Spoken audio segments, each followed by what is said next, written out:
The day everything changed. There is a moment in every person's life when the ground beneath their feet simply disappears. Not slowly, not with warning, not with time to prepare, just gone.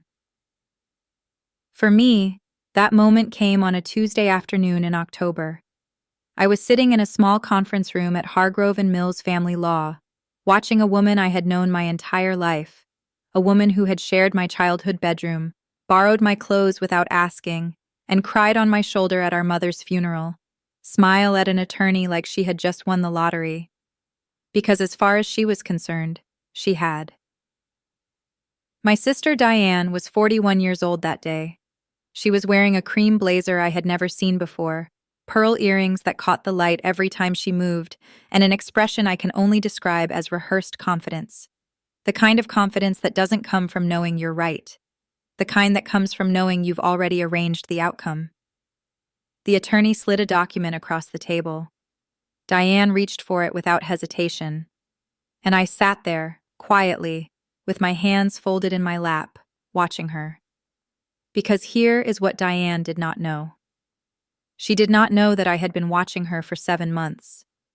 She did not know that every phone call, every whispered conversation with the notary she thought was her ally, every late-night visit to our mother's house when she believed I was asleep, every single moment of it, was saved on a device no bigger than my thumb.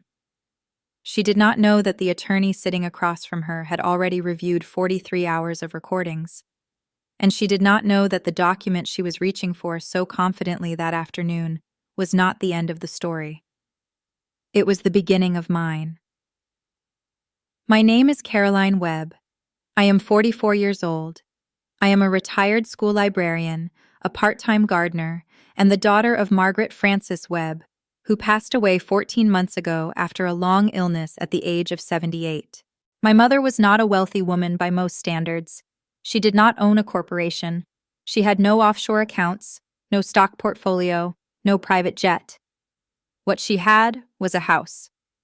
A white colonial on Sycamore Lane that she had lived in for 39 years. A house where Diane and I had grown up, fought over the bathroom, and eventually learned what it meant to be loved completely and without condition. That house was appraised at $460,000. And according to the document my sister was now holding with both hands and a barely concealed smile, it belonged entirely to her. Which would have been fine, I suppose, if our mother had actually written that. But she hadn't, and I could prove it.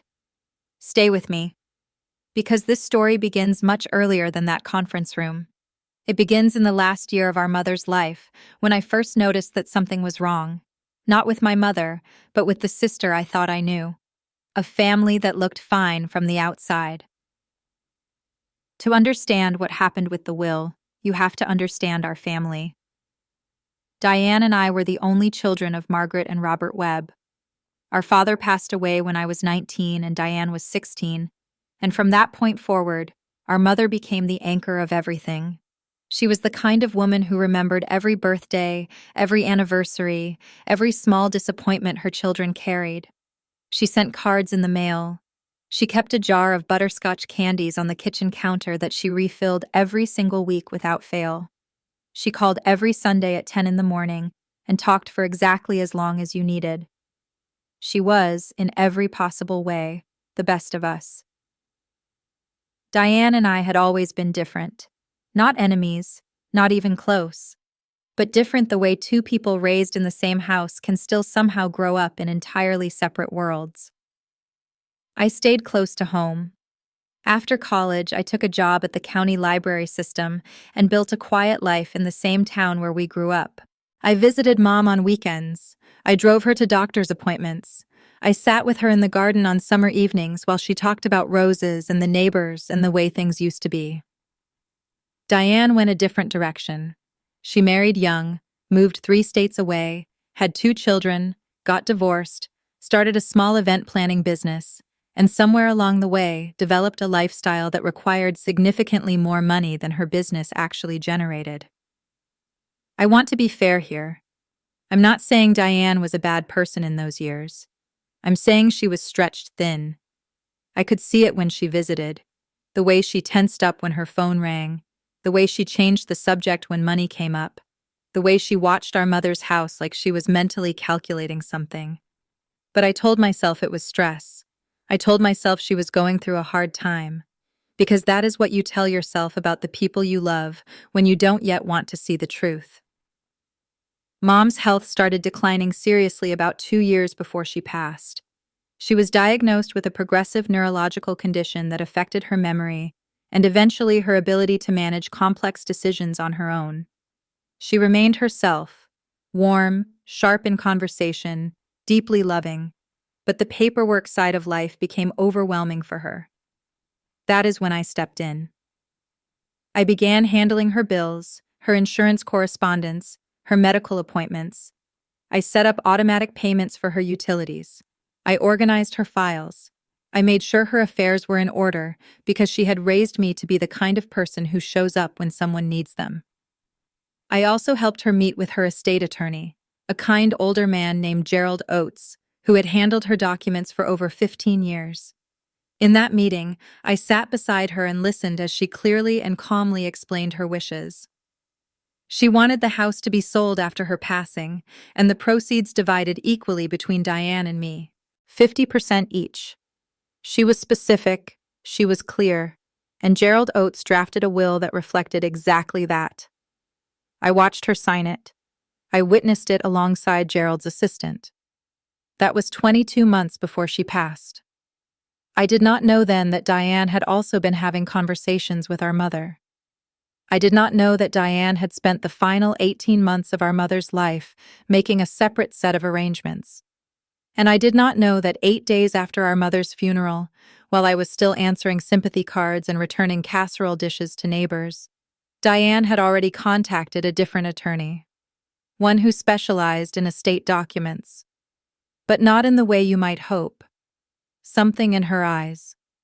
The first time I felt something was genuinely wrong was at the funeral reception. It was a Sunday in August. The house was full of people, neighbors who had known Mom for decades, old friends from her church group, a few distant cousins who had driven in from out of state. Diane had flown in with her 2 teenage children, and for the first day or two she seemed exactly as I expected, sad, tired, quiet in the way grief makes you quiet. But at the reception, something shifted. I was standing in the kitchen refilling the lemonade pitcher when I heard Diane's voice from the hallway. She was on her phone speaking low, her back to the room. I wasn't trying to listen. I was just standing there, and the words came to me before I could decide not to hear them. "I'm telling you it's fine," she said. "By the time anyone figures out the timeline, it won't matter." I stood very still. "Just make sure the notary is the same one. I need continuity. It has to look like one consistent document." She laughed, quietly. Then, "Trust me, I've been working on this for months." I set the pitcher down on the counter. I told myself there was an explanation. Maybe she was talking about something for her business. Maybe she was referring to a client contract. Maybe I had misheard the context and was filling in the gaps with something dark that wasn't actually there. I went back to the reception. I smiled at people who told me what a wonderful woman my mother had been. And in the back of my mind, a small, cold understanding began to take shape. 3 weeks later, I called Gerald Oates. I told him I wanted to make sure everything was properly filed, that the estate process was moving forward correctly, and that there were no outstanding issues with the documents. He was quiet for a moment. Then he told me something that made the floor feel uncertain beneath my feet. He said he had received a call from another attorney's office, a firm called Pendleton and Cross, inquiring about the status of Margaret Webb's estate. He said the inquiry had included a reference to a more recent will. A will dated 4 months before my mother's passing. A will that, according to the inquiry, left the entirety of the Sycamore Lane property to Diane Webb exclusively. I asked Gerald if he had seen this document. He said he had not, but he said the inquiry had been formal enough that he believed the document existed. I thanked him. I hung up the phone. And then I sat in my car in the library parking lot for 22 minutes without moving. Because I knew with the quiet, certain knowledge that comes from knowing someone your entire life, that our mother had not changed her will. I had been with her. I had seen her. I had watched her in those final months, and not once, not in a single conversation, not in a single moment, had she ever said anything to suggest she wanted Diane to have the house alone. Not once. Which meant someone else had made that decision. And I already knew who. I'm not going to confront her. I'm going to document her. Here is where I want to be honest with you about something. My first instinct was to call Diane immediately, to call her and say, "What did you do?" To demand an explanation, to give her the chance to tell me I was wrong, that there was something I was missing, that there was a reason for all of this that I simply hadn't considered. I almost did it. I had her number pulled up on my phone, my thumb hovering over the call button. And then I stopped. Because I thought about what would happen if I made that call. Diane would deny it. She would be calm and slightly wounded, and she would say something like, "Caroline, I don't know what you've heard, but whatever it is, it's not what you think." She would express concern about me. She would suggest, gently, that grief makes people suspicious. She would be reasonable and warm and completely impossible to argue with. And then, the moment she hung up, she would accelerate whatever she was already doing. I had heard her voice in that hallway. I had heard the confidence in it, the months of planning, the notary, the continuity. This was not a spontaneous decision on her part. This was a process. And if I confronted her before I understood the full shape of it, I would lose any chance of stopping it. So instead of calling Diane, I called someone else. Her name was Patricia Hensley. She was a retired paralegal who had spent 30 years in estate law before opening a small private practice focused on document integrity, which is a professional way of saying that Patricia's entire career was built on identifying forged, altered, or fraudulent legal documents. I found her through Gerald Oates, who gave me her name with a kind of careful discretion that told me he had already been thinking along the same lines. I met Patricia at a coffee shop on a Wednesday morning. I brought everything I had: copies of my mother's original will, the medical records establishing her condition during the final months of her life, my own notes about the timeline, and the memory of a conversation I had overheard at a funeral reception. Patricia listened to everything without interrupting. Then she asked me 3 questions. First, was there anyone besides Diane and her attorney who might have witnessed or participated in the creation of this new document? Second, did I have any way of accessing records of when my mother had interacted with any outside legal or notary services in the 18 months before her passing?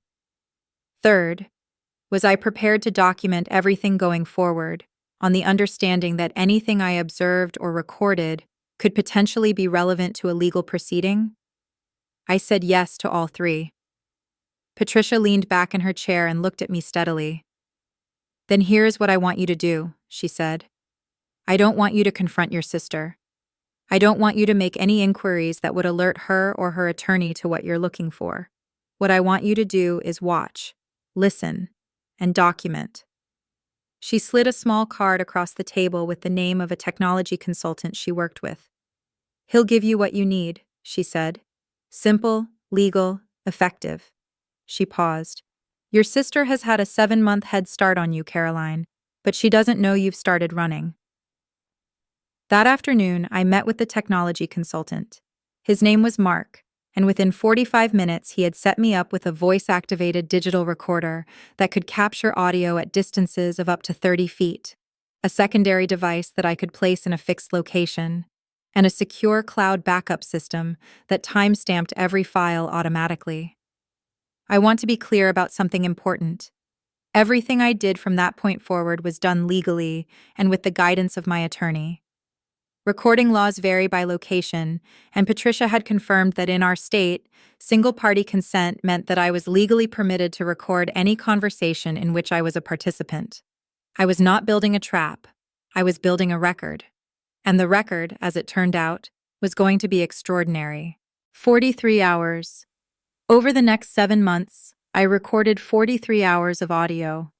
Not all of it was relevant. Most of it, frankly, was mundane. Phone calls about logistics, conversations about our mother's remaining belongings, discussions about which pieces of furniture Diane wanted shipped to her home and which could be donated. But woven through the mundane were moments that were anything but. The first significant moment came 6 weeks into the documentation process. Diane had come to town to handle some of the remaining estate paperwork, or so she said. She stayed at the house on Sycamore Lane, which was still in the estate and not yet listed for sale.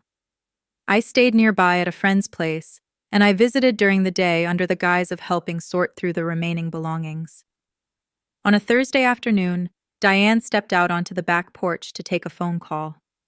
I was in the adjacent sitting room with the window cracked slightly, the recorder running. The call lasted 11 minutes. In those 11 minutes, I heard my sister refer to the second document and the date correction. I heard her say, she was still lucid enough on paper, even if she wasn't in practice. That's all that matters legally. I heard her instruct someone to make sure the signature block matches the earlier samples, not the later ones. I sat very still and breathed very quietly and let the recorder do its work.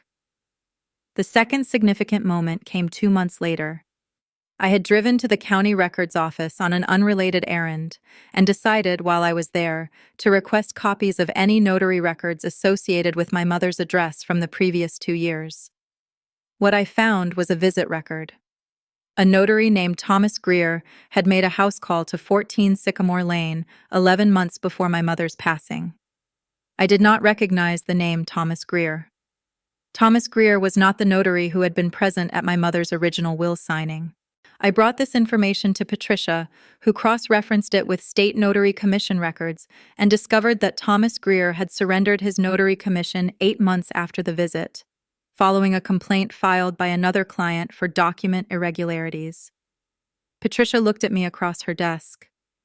"He stamped something he shouldn't have," she said quietly. "And then someone made a complaint, probably not related to your mother's estate, probably a different client. And he gave up his commission rather than face an investigation." She paused. "Which means the notarization on this alleged second will was performed by someone who was, at minimum, willing to operate in ethically compromised territory." I added the notary records to the file. The third significant moment came in month 5. Diane called me to discuss a timeline for listing the house. She said she had spoken to a realtor and was hoping to have it on the market by spring. She mentioned, casually, that the estate attorney handling the probate process had confirmed full documentation was in order. I asked her, as innocently as I could, which attorney she was using for the probate. She said Pendleton and Cross. I wrote the name down, though I already knew it. "And everything is moving smoothly?" I asked. "Perfectly," she said. And her voice had that quality again, that rehearsed certainty, that settled confidence of someone who believes the outcome is already secured. "Good," I said. "I'm glad it's coming together." I ended the call and added it to the archive. Month 6 brought the most important piece. I had been in contact with Patricia throughout the process, and she had quietly engaged a document examiner, a forensic specialist with credentials in handwriting and signature analysis, to review the alleged second will, which Pendleton and Cross had by now formally submitted to the probate court. The document examiner's report came back in month 6. It was 9 pages long. I will summarize it for you in 4 words. It was not right. Specifically, the examiner found that the signature on the second will showed characteristics inconsistent with my mother's known signature samples from the same period. The letter formation in her first name showed compression patterns that appeared in her signatures from years earlier, before her illness had affected her fine motor control, but were absent in authenticated signatures from the months surrounding the alleged signing date. In plain terms, the signature on the second will look like someone had copied an older version of my mother's handwriting, not her actual handwriting from the time the document claimed to have been signed. Patricia called me when she received the report. "Caroline," she said, "I want you to understand what we have here. We have a forensic challenge to the document's authenticity. We have a notary with a compromised record. And we have 7 months of recorded conversations in which your sister discusses, in specific terms, the manipulation of estate documents. She paused. This is not a suspicion anymore. This is a case. I let her walk right into it. The meeting at Hargrove and Mills was not a confrontation. It was a formality. Diane believed it was a settlement discussion, a conversation where her attorney from Pendleton and Cross would present the second will, establish its legal validity, and I would be offered a modest concession in exchange for not contesting it. Something reasonable sounding. Something designed to make me feel like I had been treated fairly while Diane walked away with the house. What Diane did not know was that I had retained my own attorney, a woman named Susan Farley, who specialized in estate fraud litigation and had 31 years of courtroom experience. What Diane did not know was that Susan had already filed a formal challenge to the second will with the probate court, citing the forensic examiner's findings. What Diane did not know was that the 43 hours of recordings had been reviewed by Susan's team and that 16 specific segments had been identified as directly relevant to the fraud allegation. What Diane did not know was that Patricia had submitted a formal complaint about Thomas Greer's notarization of the document to the State Attorney General's office. What Diane did not know was that the meeting she believed was her moment of victory was actually the moment her story began to unravel in a way she could not stop. I arrived early. I sat across the conference table, and I placed my hands in my lap, and I breathed evenly.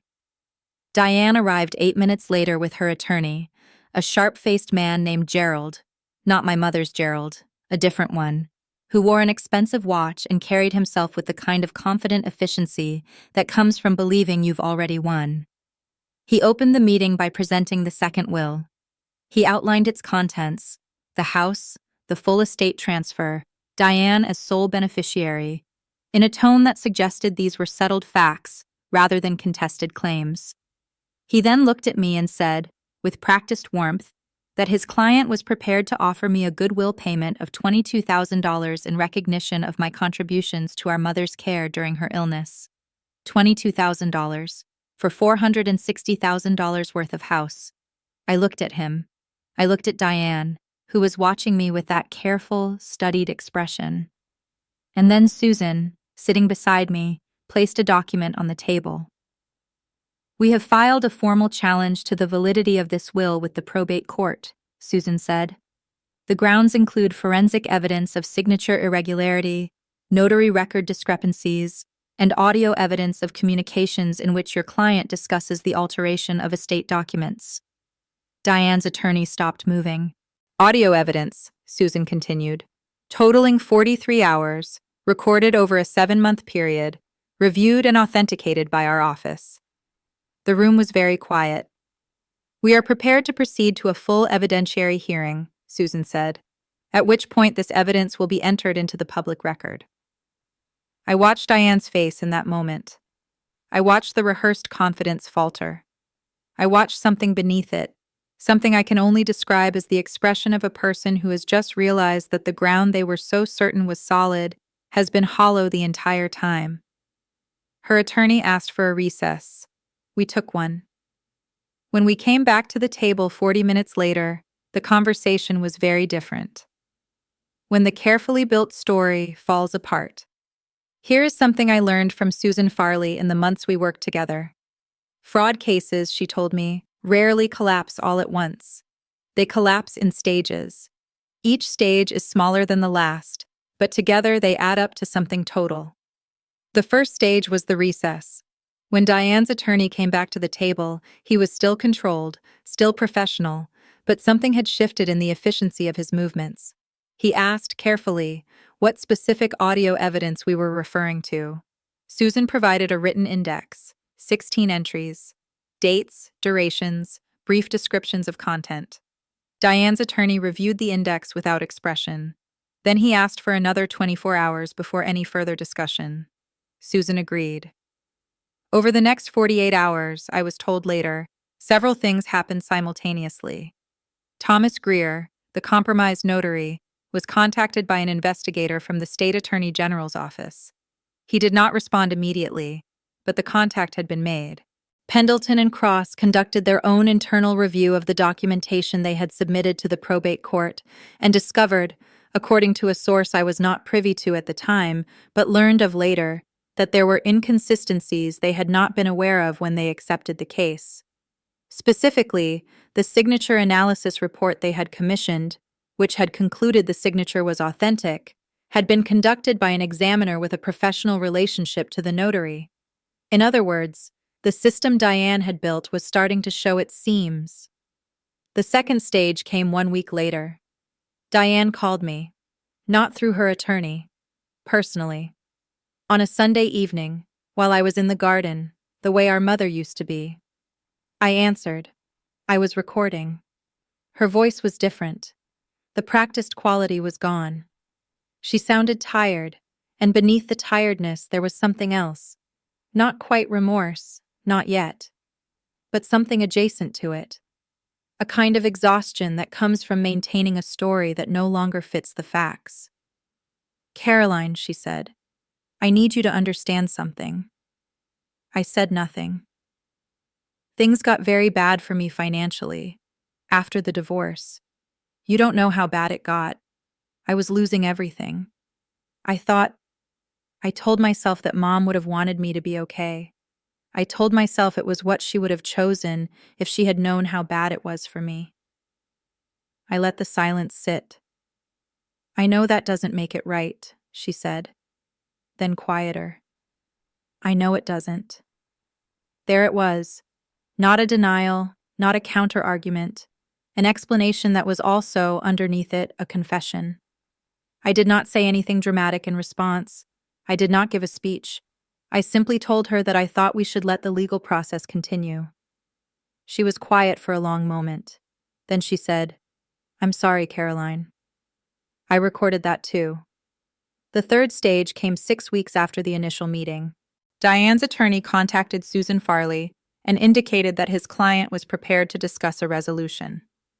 In the language of estate litigation, resolution generally means one thing: the contested document is withdrawn. Negotiations took 3 weeks. At the end of those 3 weeks, the following was agreed upon. The second will was formally withdrawn from probate proceedings. The original will, my mother's actual wishes, witnessed by Gerald Oates and his assistant, was reinstated as the governing document. The estate would be administered as our mother had intended, proceeds from the house divided equally, 50% to each daughter. Diane also agreed, as part of the resolution, to reimburse the legal costs I had incurred in challenging the document. There was no criminal prosecution. I want to be honest about that. The decision not to pursue criminal charges was mine, made in consultation with Susan, after long consideration. Diane was still my sister. Our mother had loved her completely and without condition, the same way she had loved me. I did not believe that ending with Diane in a courtroom on criminal charges was what our mother would have wanted. What our mother would have wanted was for her actual wishes to be honored. And they were. What the Walls knew. The house sold in the spring. A young family bought it, a couple with 2 small children and a dog that immediately ran through the garden, the way dogs do when they sense that a space has been filled with love for a long time. I stood on the porch on the last day before closing and looked at the yard where my mother had planted roses every April for as long as I could remember. The bushes were bare that time of year, just thorned branches against the pale March sky, but I knew that in 2 months they would be full again. Whoever planted them first, whenever that was, my mother had tended them for 39 years, and now someone else would tend them. And the roses would continue whether or not anyone watching knew their history. I stood there for a long time. I thought about my mother sitting in the garden on summer evenings. I thought about the jar of butterscotch candies that she refilled every week without fail. I thought about the Sunday phone calls, 10 in the morning, lasting exactly as long as you needed. I thought about Diane. I had not spoken to her since the resolution.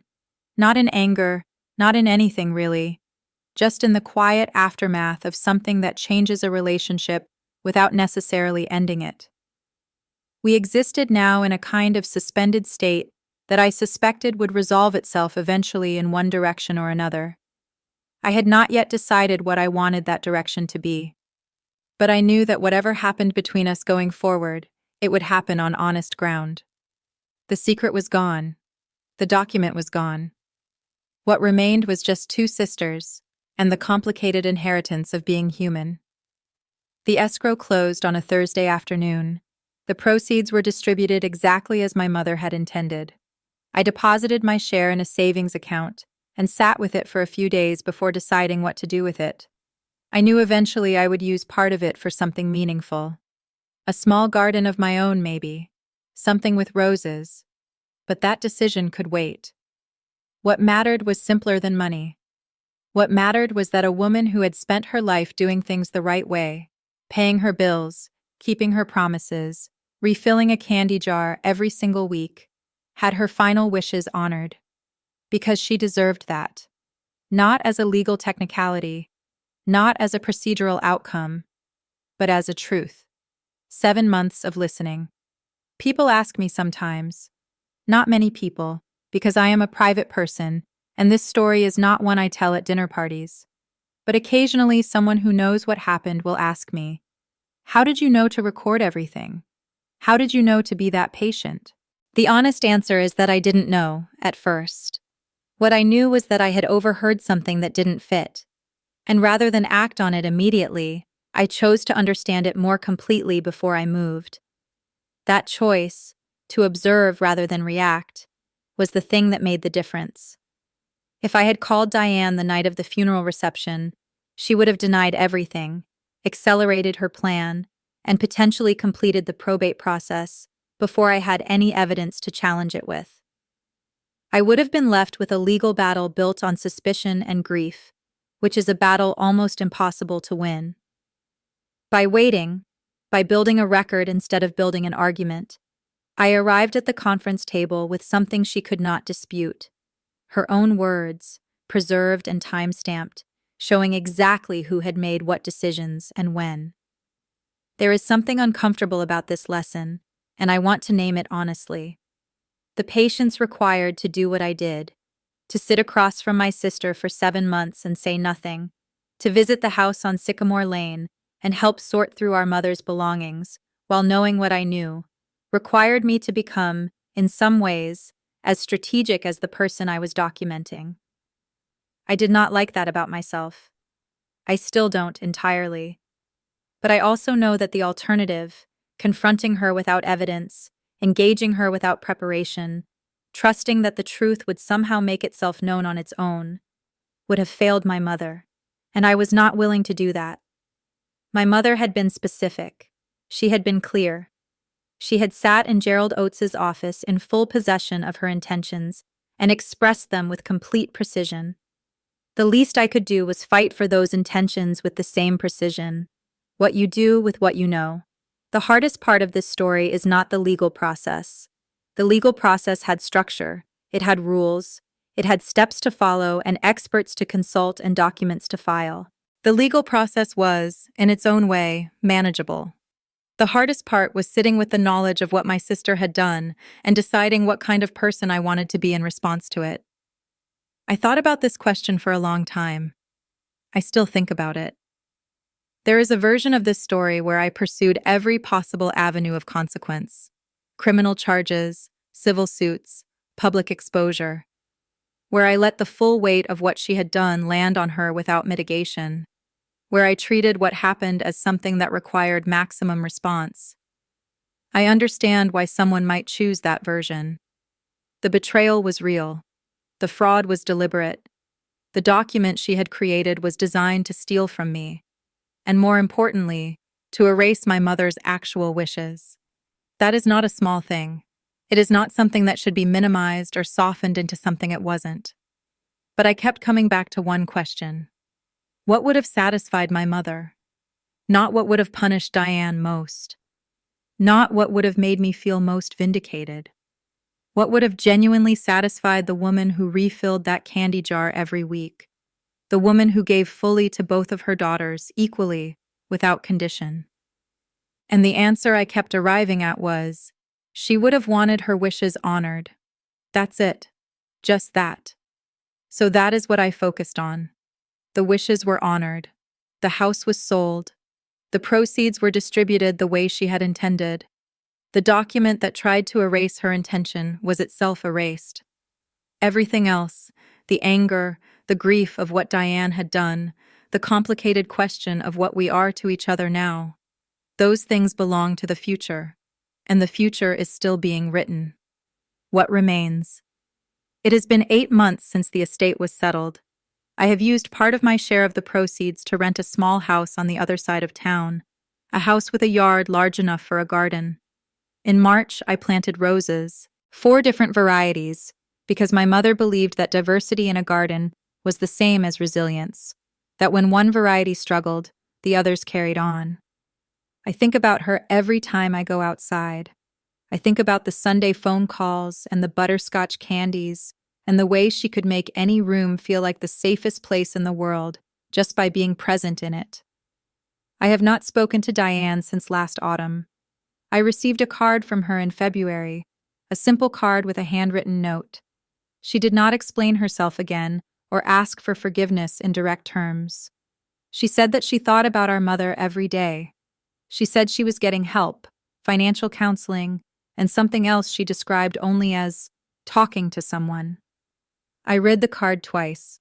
I put it in the drawer where I keep things I haven't yet decided what to do with. Maybe one day I will decide. Maybe I will call her and begin the long, uncertain work of rebuilding something. Maybe I won't. Both choices have their own kind of weight, and I am not ready yet to know which one I'll make. What I know is this. My mother was loved. Her home was a place of warmth and safety for 39 years. Her wishes, carefully expressed and clearly stated, were ultimately honored. That is not a small thing. In a world where the fine print often belongs to whoever has the most resources, the most determination, or the most willingness to act without conscience, in that world, a retired librarian with a voice recorder and a 7-month reserve of patience held the line. That is the version of this story I choose to carry forward, what this story is really about. Before I leave you, I want to say something directly. Not to every person watching, but to the specific person watching who recognized something in this story because they are living their own version of it right now. Maybe it is an inheritance. Maybe it is a business. Maybe it is a relationship, or a house, or a promise someone made to you that someone else is trying to quietly erase. Here is what I want you to know. Patience is not the same as passivity. Silence is not the same as surrender. There is a kind of strength that does not announce itself. It does not raise its voice. It does not make dramatic declarations or send aggressive messages or engage in the kind of visible conflict that gives the other person something to point to and say, "She was difficult, she was unstable, she was unreasonable." That kind of strength simply watches, listens, documents, prepares. And then, when the moment is right, not a moment of emotion, not a moment of impulse, but the right moment, it places what it knows on the table. The truth, preserved and time-stamped. I was not smarter than my sister. I was not luckier. I was not more loved by the legal system or protected by some circumstance she didn't have access to. I was simply more patient. And patience, it turns out, is its own kind of power. My mother knew this. She knew it the way she knew which roses needed extra water and which conversations needed to be allowed to breathe. She knew it in the way she refilled the candy jar every week without making an announcement about it. Because some things you do simply because they're right, and you trust that the doing of them matters, whether or not anyone is watching. Someone was watching, Mom. Someone always was. Take care of yourselves. Take care of each other. And if you are sitting right now in the quiet of a difficult situation, gathering your patience the way I gathered mine, hold on. The record matters. The truth matters. And the truth, when it is carefully preserved and properly presented, has a way of making itself known at exactly the right moment. Even if it takes 7 months, even if it takes longer, it always finds its way to the table.